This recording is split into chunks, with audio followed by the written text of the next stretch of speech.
1972 से 76 के बीच ऐसा क्या हो रहा था देश में कि सरकार को इतनी जल्दी जल्दी संविधान में इतने बड़े बदलाव करने पड़ गए। चलिए आज इसी गुत्थी को परत दर परत सुलझाने की कोशिश करते हैं। तो शुरुआत करते हैं भारत के भूगोल और उसकी लोकतांत्रिक आवाज से। देखते हैं कि इस दौर में भारत का नक्शा कैसे बदल रहा था और संसद में लोगों की नुमाइंदगी कैसे बढ़ रही थी। और इसी बदलाव से जुड़ी एक बहुत ही दिलचस्प कहानी है सिक्किम के भारत में विलय की।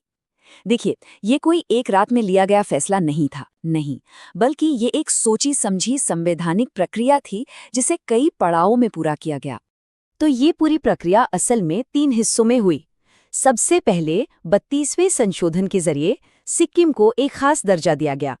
इसके बाद 35वें संशोधन ने उसे एक एसोसिएट स्टेट यानी सहयोगी राज्य बनाया और फिर आखिरकार 36वें संशोधन ने सिक्किम को भारत का 22वां पूर्ण राज्य बना दिया। इससे भारत का जो फेडरल स्ट्रक्चर है वो और भी मजबूत और विविध हो गया। अब जरा इस नंबर पर गौर कीजिए, 545। ये सिर्फ एक आंकड़ा नहीं है, ये बढ़ते हुए भारत की लोकतांत्रिक उम्मीदों का प्रतीक है। 31वें संशोधन के जरिए लोकसभा की सीटें 525 से बढ़ाकर 545 कर दी गईं। क्यों? ताकि देश की जो बढ़ती आबादी थी उसे संसद में सही और बराबर का प्रतिनिधित्व मिल सके। ये लोकतंत्र को जमीनी स्तर पर और मजबूत करने की तरफ एक बहुत बड़ा कदम था। और बात सिर्फ सिक्किम की नहीं थी, भारत के पूर्वोत्तर में भी लोकतंत्र की जड़ों को गहरा किया जा रहा था। 37वें संशोधन ने अरुणाचल प्रदेश को अपनी खुद की विधानसभा दी। इसका मतलब ये हुआ कि वहां के लोगों को अपने भविष्य के फैसले खुद लेने का हक मिला। उस संवेदनशील इलाके के विकास और भारत के साथ उसके एकीकरण के लिए ये एक मील का पत्थर साबित हुआ। चलिए अब आगे बढ़ते हैं और उन संशोधनों को देखते हैं जिनका मकसद सामाजिक आर्थिक सुधारों को तेजी देना और देश में एक राजनीतिक स्थिरता कायम करना था। अब बात करते हैं संविधान के एक बहुत ही कह सकते हैं अनोखे और थोड़े विवादास्पद हिस्से की, 9वीं अनुसूची। इसे आप कानूनों के लिए एक सुरक्षा कवच की तरह समझ सकते हैं। मतलब इसमें जिस भी कानून को डाल दिया गया उसे फिर किसी भी अदालत में चुनौती नहीं दी जा सकती थी। इसका असल मकसद तो भूमि सुधार जैसे सामाजिक न्याय से जुड़े कानूनों को कानूनी दांव-पेच से बचाना था। और ये जो सुरक्षा कवच था, इसका दायरा जैसा हम देख सकते हैं लगातार बढ़ता ही गया। 34वें संशोधन ने इसमें और भी भूमि सुधार कानून जोड़ दिए।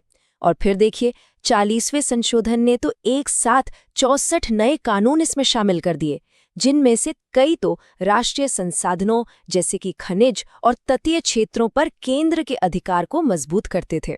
राजनीतिक स्थिरता की बात करें तो 33वां संशोधन उस दौर की राजनीति की एक बड़ी दिलचस्प झलक देता है। उस वक्त ना विधायकों पर इस्तीफे के लिए दबाव डालकर सरकारें गिराने का चलन काफी बढ़ गया था। इसी आया राम गया राम वाली राजनीति को रोकने के लिए ये संशोधन लाया गया, जिसने सदन के स्पीकर या सभापति को ये ताकत दी कि वो इस्तीफा स्वीकार करने से पहले ये जांच सके कि वो असली है भी या नहीं।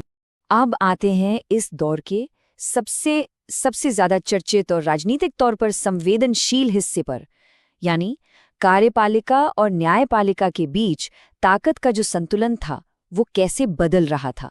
देखिए, यहाँ एक बहुत ही बुनियादी सवाल खड़ा हो गया।